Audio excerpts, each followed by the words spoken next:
Dans cet épisode, je vais être particulièrement direct. Serais-tu capable de dire à ton proche, là, maintenant, qu'il soit jeune, vieux, en bonne santé ou pas, la phrase suivante? Si tu avais un message à me laisser pour la suite, qu'aimerais-tu que je n'oublie jamais? Bienvenue dans la saison 5 de Sweet Papy Podcast.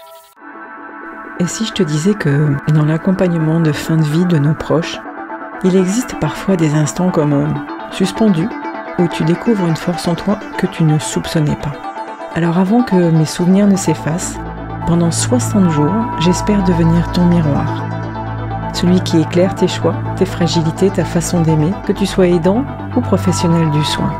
Alors abonne-toi pour ne rien manquer de ces instants de passage. Aujourd'hui, je t'emmène au commencement, bien avant que je ne sois prête. Quand cette peur m'a traversée de plein fouet, et si je faisais le mauvais choix pour lui? Je me souviens d'un matin dans la cuisine, tu étais assis à ta place habituelle, en pyjama, le coude posé sur la table. La radio grésillait en fond, mais personne ne l'écoutait vraiment. Tu avais ta tasse de thé entre les mains, et tu jouais avec la cuillère, comme si tu cherchais à retarder le moment de dire quelque chose. Puis, presque comme si tu te parlais à toi-même, tu as lâché « Un jour, ça sera à vous de prendre les décisions à ma place. » Pas de ton dramatique, pas de pause solennelle, juste une phrase, glissée comme ça entre deux gorgées de thé. Et moi, ça m'a traversé comme une lame. J'ai voulu répondre, dire que non, que jamais je ne pourrais, mais les mots sont restés coincés dans ma gorge. Alors j'ai souri, un peu béatement, comme si de rien n'était. Et toi, tu as repris une gorgée de ton thé, froid, comme si la conversation n'avait jamais existé. Mais moi, je savais. Tu venais de m'ouvrir la porte de ton départ.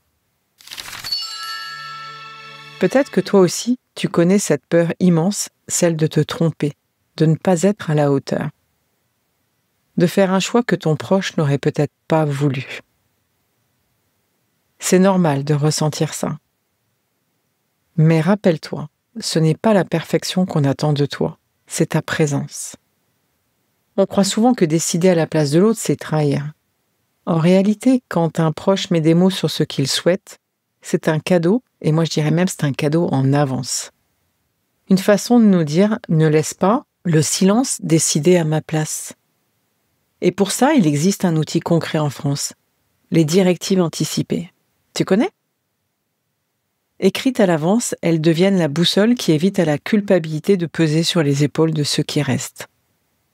Est-ce que ta culpabilité future, ce n'est pas d'imaginer « et si j'avais fait le mauvais choix ?» En fait, c'est un sujet qu'on repousse par peur ou par pudeur, je l'ai bien vu. Mais en réalité, en parler tôt, c'est un soulagement pour tout le monde, pour la personne concernée et pour ceux qui restent. Donc c'est bien ça, c'est l'anticipation des décisions de fin de vie.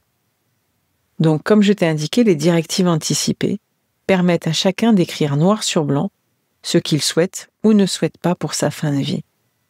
Méthode de réanimation, traitement lourd, lieu où finir ses jours. Ce document valable à tout âge, adulte, peut être déposé chez un médecin, chez une personne de confiance. Il sert de boussole pour la famille et pour les soignants. À l'époque, je ne le savais pas. J'aurais aimé que tu les écrives, mon Sweet Papy. Peut-être que ça nous aurait enlevé un peu de ce poids, mais on en reparlera bientôt.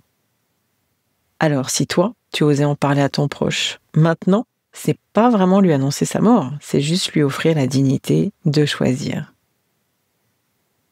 3 phrases douces qui te permettent d'ouvrir la discussion. Dis-moi, si un jour tu ne pouvais plus décider, qu'est-ce qui serait important pour toi que je respecte? Qu'est-ce qui compte le plus pour toi pour que je sache le garder en mémoire?